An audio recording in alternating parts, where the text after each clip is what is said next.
এমন কারা আছো যারা মাছ খেতে ভালোবাসো কিন্তু মাছের ঝোলের মধ্যে থেকে একটা গন্ধ লাগে?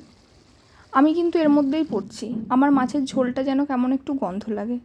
তা আজকের যে রেসিপিটা দিচ্ছি, এই রেসিপিটাতে কথা দিচ্ছি মাছের ঝোলের মধ্যে মাছের কোনো গন্ধ যে আঁচটে ভাব সেটা থাকবেই না। প্রথমে মাছটাকে ম্যারিনেট করে নিচ্ছি কী দিয়ে? একটু লবণ আর হলুদ দিয়ে।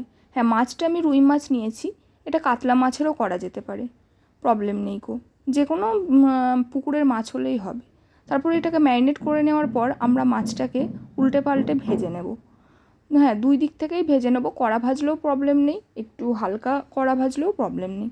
তারপরে কি করব, একটা কড়াতে পেঁয়াজ দেবো। পেঁয়াজের পরিমাণ যদি 500 গ্রাম মাছ থাকে তাহলে পেঁয়াজের পরিমাণ 350 গ্রাম মতন দিতে হবে।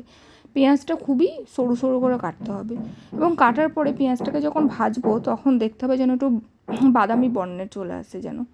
এবং পেঁয়াজ দেওয়ার পরে ওর মধ্যে একটু বাদামি বর্ণ আসলে ওখানে কী দিলাম, আদা রসুন দিয়ে দিলাম আর একটা টমেটোর পেস্ট বানিয়েছিলাম সেটা দিয়ে দিলাম। তারপরে আস্তে আস্তে নর্মাল যে মশলাগুলো সেগুলোই আমি দিচ্ছি।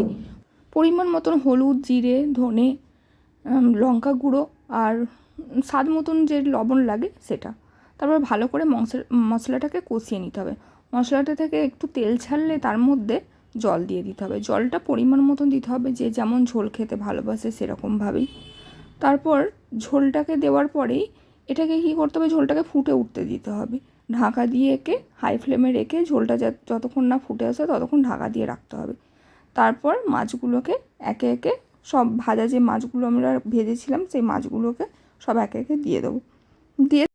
মাছগুলো দেওয়ার পরে এটাকে ভালো করে ফোটার জন্য একদম লো ফ্লেমে বা মিডিয়াম ফ্লেমে এটাকে রেখে আমরা ফুটতে দেবো 5 থেকে 7 মিনিট। তারপরে এটা পরিবেশন করা যাবে।